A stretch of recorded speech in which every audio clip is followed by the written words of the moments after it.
हे महादेव, मुझे इस अग्नि परीक्षा से बाहर निकालो, मुझे शक्ति दो।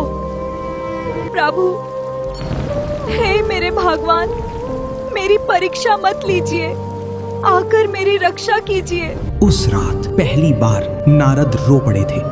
देवलोक में सन्नाटा था, ऐसा सन्नाटा जैसे ब्रह्मांड ने सांस लेना बंद कर दिया हो। कोई देवता बोल नहीं रहा था क्योंकि डर शब्दों से बड़ा हो चुका था। धरती पर एक लड़की ने भक्ति को नियमों से बाहर कर दिया था। वो साधारण नहीं थी। उसकी आंखों में दर्द था, लेकिन उस दर्द में एक आग जल रही थी। हर रात वो जंगल के बीच बैठती। कीचड़, अंधेरा, भूख, अकेलापन सब उसके शरीर पर था, लेकिन उसकी आत्मा अडिग थी। बस एक ही नाम, नारायण। और जैसे ही वो नाम हवा में टूटता, तालाब की मछलियां तक रुक जाती, जैसे पूरा संसार सुनने को मजबूर हो गया हो। देवलोक में ब्रह्मा गंभीर थे। अगर इसकी भक्ति पूरी हो गई तो ब्रह्मांड का संतुलन टूट जाएगा। तभी शिव प्रकट हुए। उनकी आंखों में क्रोध नहीं था, एक गहरी वेदना थी। उन्होंने धीमे स्वर में कहा, ये लड़की भगवान को नहीं बुला रही, ये भगवान को विवश कर रही है। नारद मौन थे। फिर अचानक उनकी आंखों से आंसू गिर पड़े। वो हर दिन बिखरती है, लेकिन हर बार उसकी आत्मा और ज्यादा पवित्र हो जाती। धरती पर उसी लड़की को गांव ने बाहर फेंक दिया था।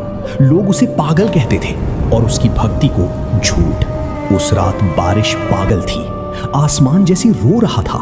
वो लड़की कीचड़ में गिरी थी, सांसें टूट रही थी, शरीर ठंडा पड़ रहा था। पास एक गाय खड़ी थी, स्थिर, मौन, जैसे उसे समझ रही हो। और नदी की मछलियां बार बार पानी से बाहर आकर गिर रही थी, जैसे दर्द साझा कर रही हो। लड़की ने कांपते हुए आसमान देखा, आवाज टूट रही थी, अगर तुम सच हो तो आज आओ, मैं अब और नहीं सह सकती। और तभी आसमान फट गया।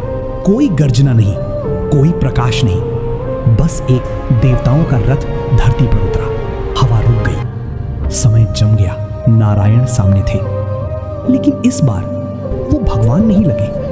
वो एक मौन इंसान की तरह उसके सामने झुके थे।